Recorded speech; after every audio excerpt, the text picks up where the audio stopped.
We turned James around for the return journey. It was only 20 minutes till departure, so there was time to spare. I stayed in the cab as Barry walked into the station to have a chat with the station master. As we waited, James claimed he saw a helicopter. It looked like one of those military ones, according to him.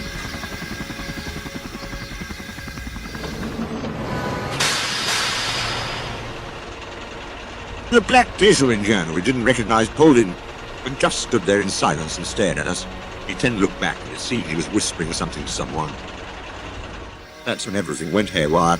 Barry came back to James, and just as he hopped into the cab, two men pulled out guns and started shooting into the air. The station was filled with screams as they threatened to kill anyone who didn't cooperate.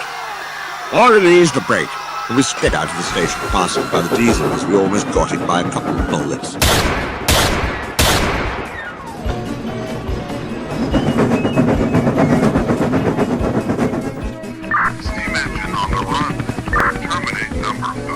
The helicopter flew overhead with someone saying terminate number 5. All three of us were horrified. We charged down the line.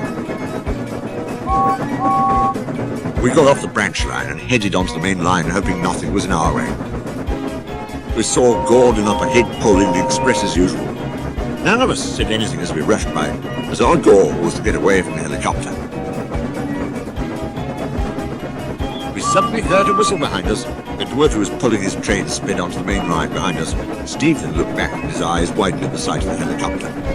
We soon heard the whooshing of a missile speeding straight towards us, as Barry shoveled in more coal for dear life.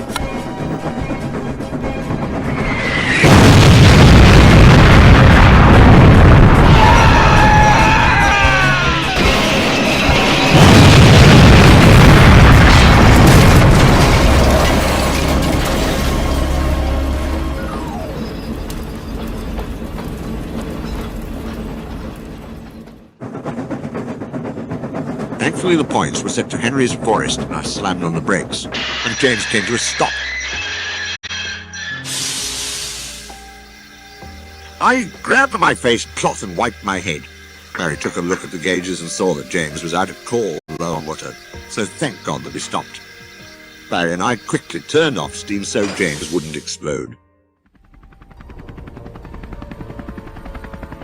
After a few moments, a helicopter, possibly the same one that had chased us, hovered by. How they didn't notice a bright red engine surrounded by green is beyond me. Luckily, we weren't spotted.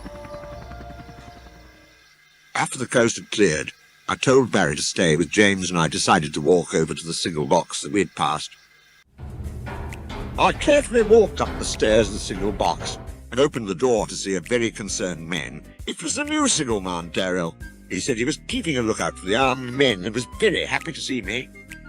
I told him everything about what had happened at Kirk Ronan, and he frowned, telling me that he had heard the sodor warning sirens and had decided to stay put during the attack.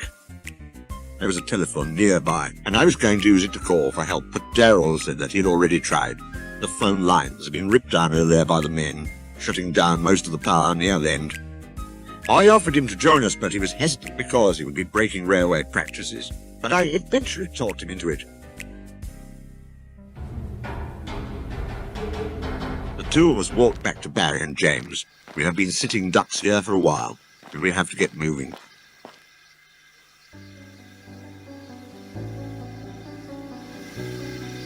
We stayed here for almost an hour, while we waited for James to cool down. We can't stay here, but we can't do anything, as starting James would be risky. But I believe there's a water tower around the bend. It will only be a minute, so we should be fine.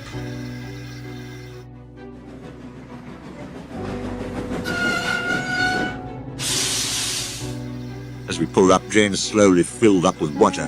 We decided to go down to Crosby. It isn't too far, so everything should be okay. Barry made mine, just in case.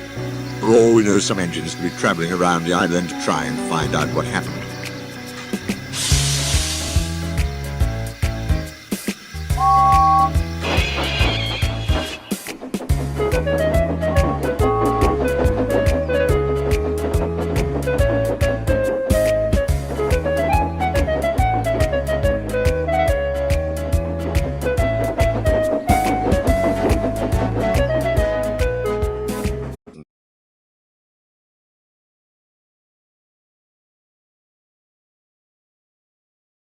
to a live sodor news broadcast.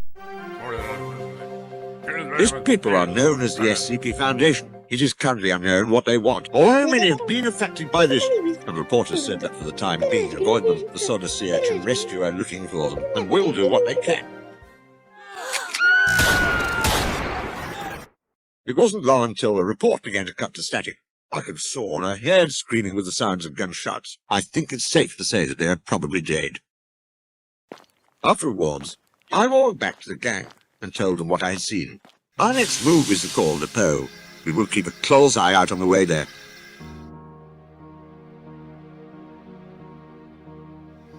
The sun was slowly beginning to set by the time we got there, and there was rolling stock scattered around the yard, either on the rails, in the sidings, or derailed.